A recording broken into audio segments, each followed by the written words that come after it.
কাল মোদিজি আসছেন বাংলায় মেট্রো উদ্বোধন করতে। সকাল থেকে বিজেপি বাংলা হাজারো পোস্টে ভরিয়ে দিচ্ছে সোশ্যাল মিডিয়া। কিন্তু আপনারা জানেন কি, এই অরেঞ্জ লাইনের টাকা আর সময় কবে আর কে স্যাংশন করেছিলেন? একটু গুগলেই লিখুন অরেঞ্জ লাইন কলকাতা মেট্রো।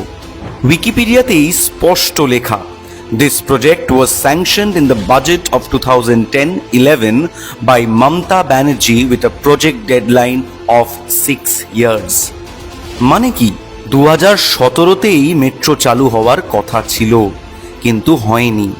2014তে মোদিজি ক্ষমতায় এসে বাংলাকে বারবার বঞ্চিত করেছেন, কাজ আটকে রেখেছেন, দেরি করিয়েছেন। আর আজ 9 বছর পর ভোটের আগে হঠাৎ মনে পড়েছে মেট্রোর কথা। তাহলে বাংলার প্রশ্ন, 9 বছর কেন দেরি হলো? টাকা তো আগেই স্যাংশন ছিল। কাল যখন মোদিজি আসবেন, এর উত্তর চাইবে বাংলা। জয় বাংলা।